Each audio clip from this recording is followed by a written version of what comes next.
Bonsoir à toutes et à tous. Comédienne béninoise, autrice et metteur en scène, Nathalie Renvouyekbe n'est pas inconnue de l'univers livresque. Elle a joué dans de nombreuses pièces importantes telles que Les Nègres, Black Beauty, Wave et j'en passe.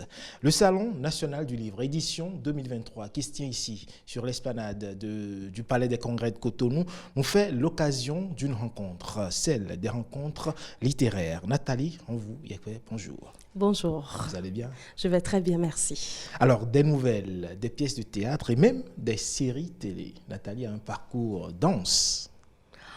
On peut dire ça, même si je trouve que par rapport à où je veux aller, je suis encore loin. Vous êtes encore loin de vos objectifs? C'est ça. Alors, vous vous êtes très tôt illustré dans l'art théâtral.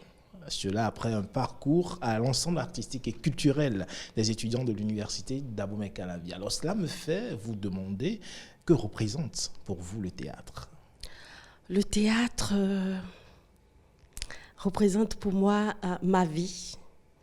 Le théâtre, pour moi, c'est une grande histoire, je ne dirais pas d'amour, mais une grande histoire d'amitié. Le théâtre a été là quand j'avais besoin de lui. Et je ne veux pas lui lâcher la main.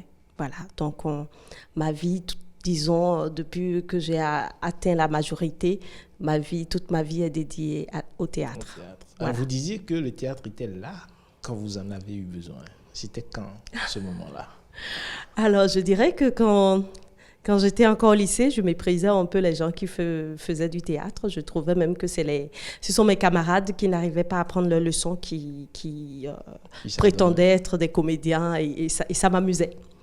Alors, donc, quand j'ai eu le bac, je suis venue justement à l'université et j'avais besoin d'une cabine en résidence universitaire. Oui. Je n'arrivais pas à en obtenir. Du coup, un ami m'a proposé de venir à l'EACE, de m'inscrire dans une association d'étudiants. Et comme ça, c'est facile d'avoir une cabine. Donc, c'est pour ça que je me suis inscrite à l'EACE, session théâtre et danse. Et après, je suis restée. Donc après, on va dire que la passion est née. Voilà, la passion est née bien après, hein, bien après. Mais déjà, quand j'étais petite, j'aimais beaucoup la poésie, j'aimais beaucoup la lecture. Donc, j'ai découvert vraiment ce que c'est qu'une pièce de théâtre en allant maintenant à l'École internationale de théâtre du Bénin, où j'ai commencé par me rendre compte que le théâtre, ce n'était pas pour les tarés comme je pensais. Au contraire, voilà. D'aucuns diraient que c'est réservé à une certaine élite. Oui, il y a des gens qui disent ça, mais c'est accessible à tout le monde. Le théâtre, c'est la vie. C'est la vie qui se joue sur scène. Alors aujourd'hui, on va dire que vous avez délaissé légèrement le théâtre. Vous vous consacrez beaucoup à l'écriture. Oh non, je n'ai pas délaissé le théâtre. Oui, j'ai commencé par écrire, je fais des mises en scène, mais je joue aussi. Hein. Je joue, je continue d'être distribuée dans des pièces. Okay. En début d'année, j'étais dans Faustine Dagla, qui a été créée par Ucille Nyonhui. Donc, on a fait une tournée. Là, je viens de mettre en scène aussi une pièce de José Plia. Donc, j'essaye de faire les trois. C'est pas évident d'être comédienne, metteuse en scène et écrivaine, parce que l'écriture, ça demande beaucoup de temps. Beaucoup. Justement, comment vous arrivez à concilier ces trois-là? Moi-même, je ne sais pas encore. Mais il y a des moments donnés où je me dis, bon, l'année prochaine, 2024, sera consacrée totalement à l'écriture. Je peux dire 2025 sera consacrée à la mise en scène, mais ce n'est pas évident. Ouais, ce n'est pas du tout évident, surtout qu'en 2022 et 2023, j'ai écrit 2 pièces fortes. Surtout la faiseuse d'ange qui est prix RFI, pas prix RFI finaliste du prix RFI, qui traite de l'avortement, donc un sujet très difficile pour moi. C'était assez délicat. C'était assez délicat. Donc j'ai enchaîné directement avec la pièce Les Vivants dans l'ombre que j'ai écrite à la Comédie de Valence en France, qui c'est drôle parce que cette pièce, les Vivants dans l'ombre, ça traite de la mort, mais j'en ai fait une pièce très joyeuse. Et oui, ça a réussi à équilibrer un peu les énergies pour moi. Alors, est-ce qu'on va dire que l'opportunité des résidences d'écriture que vous avez eues a participé à laisser éclore ce talent d'écriture? Oui, on peut dire ça. Je crois que même avant que je ne vienne au théâtre, l'écriture était là. Je me souviens qu'au collège, c'est arrivé plusieurs fois que mon professeur de français fasse lire ma rédaction à ses collègues qui vont lire dans leurs classes respectives. Donc, il y avait déjà, comment dire, une envie de raconter qui était là.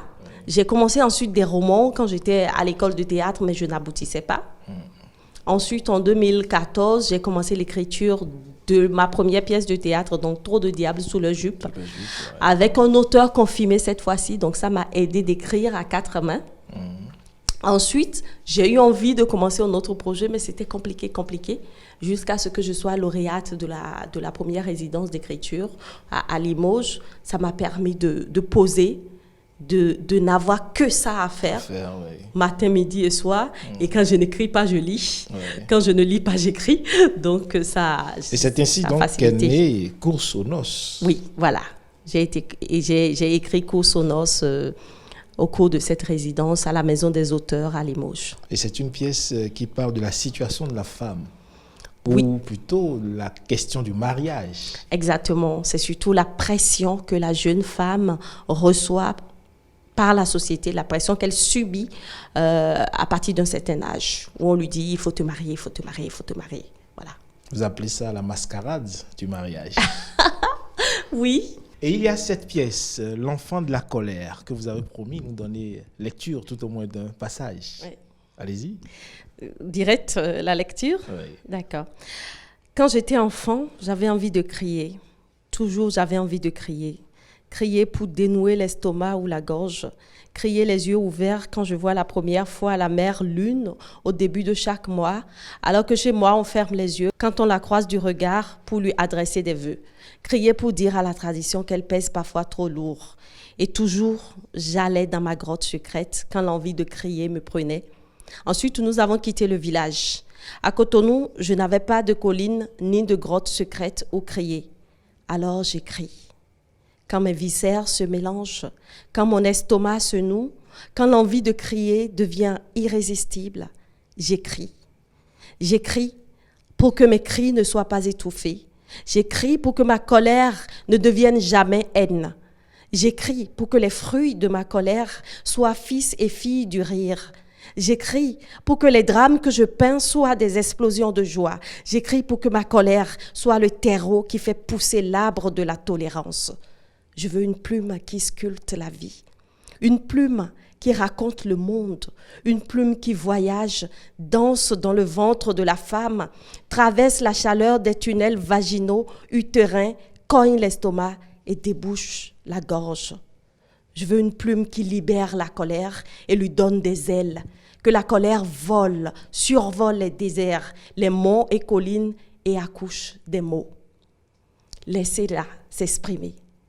Privez-moi de l'argent, de travail. Privez-moi de visa, mais ne touchez pas à ma colère. C'est elle qui me porte.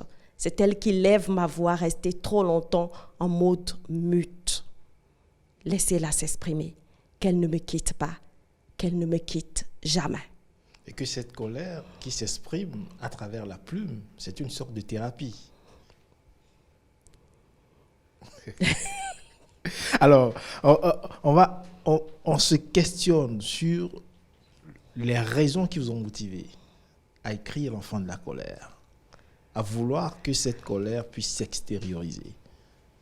Alors, pour moi, en fait, ce texte a été écrit dans le cadre d'une commande. C'est une commande qui a été faite à 11 autrices de différents pays, canadiennes, françaises, haïtiennes. Et le projet s'appelle « Je crée et je vous dis pourquoi ». Okay. Donc, pourquoi des femmes créent? Donc, pourquoi j'écris? Donc, chacune de ces 11 autrices a en quelque sorte cherché dans son intime ce qui la motive à écrire. Et c'est parce que vous êtes l'enfant de la colère que vous Oui, écrivez. c'est tout le texte. Quand on lit tout le texte qui reste très drôle au début, voilà, les rapports de cette fille avec son père, les rapports, elle parle de la colère, comment les gens l'accusent d'être tout le temps en colère, alors que quand on parle de la colère de son père, c'est avec beaucoup de respect. Et elle se demande pourquoi elle n'a pas droit à la colère. Voilà. Alors, vous êtes aujourd'hui sur le Salon national du livre, qui est à l'édition 2023 donc, du Salon du livre. Un creuset de ce genre qui réunit des écrivains, on va dire, tous les acteurs de la chaîne du livre. Quel est le sens que cela revêt pour vous? Parfois, je me demande si c'est vraiment à Cotonou que ça se produit. Parce que c'est grand, l'air de rien. C'est vraiment important de mettre la lumière sur des plumes, de consacrer des journées entières à ce qu'on visite des stands, qu'on rencontre des écritures diverses, pas seulement d'écritures de béninois, mais d'autres écrivains. Je trouve que c'est une initiative, je ne dirais pas simplement c'est une belle initiative, non. Je trouve que c'est capital, c'est vital pour la littérature. Béninoise, voilà. La littérature africaine. Mais vous qui écrivez, quelles sont vos actualités? Est-ce que vous continuez d'écrire ou actuellement, c'est quoi l'actualité de Nathalie? L'actualité ou vous voulez parler de mes projets? Disons déjà l'actualité et après le projet. D'accord. Donc, comme je l'ai dit, bon, j'arrive à être autrice, actrice et metteuse en scène. Donc, oui, depuis quelques mois, je me suis plus consacrée à une pièce qui est en tournée maintenant. Donc, c'est une pièce écrite par José Plia, dont j'ai fait la mise en scène au Togo. Donc, on a joué à Lomé, 2 représentations. On est venu au Bénin aussi, joué à l'Institut français du Bénin, au CCRI. Et cette pièce, c'est une pièce jeune public. J'ai envie de faire la tournée des écoles avec. Donc ça, c'est mon projet urgent. Okay. J'ai envie que beaucoup d'enfants voient cette pièce parce que voilà, ça a drainé du monde. Ensuite, oui, j'ai un projet d'écriture actuellement. Je ne parle pas encore du sujet. Mais on vous a connu également au cinéma. Oui. Est-ce qu'il y a des projets dans ce sens-là ou votre grande carrière en cinéma Non, ne finissez pas. Je suis trop jeune. Moi, je dirais même... Donc, l'aventure se poursuit également de ce côté-là. Ma carrière au cinéma n'est qu'à ses débuts. Hein. On n'a pas eu beaucoup de projets parce que j'ai commencé le cinéma au même moment que le théâtre. Mais vous comprenez, il n'y a pas eu beaucoup de productions cinématographiques au Bénin. Mais j'étais présente à chaque fois dans les productions. Je suis allée aussi jouer en Côte d'Ivoire, au Burkina, nanana. Et actuellement, il y a quand même une révolution qui se fait. Ouais, il y a plein de choses qui se préparent pour le cinéma béninois. Et voilà, je compte être très active sur ces projets. Voilà. Nathalie, on vous y est, merci. Je vous en prie. Merci à vous aussi de m'avoir invitée. C'était un plaisir. Ce sera tout pour ce numéro des rencontres littéraires. À très bientôt.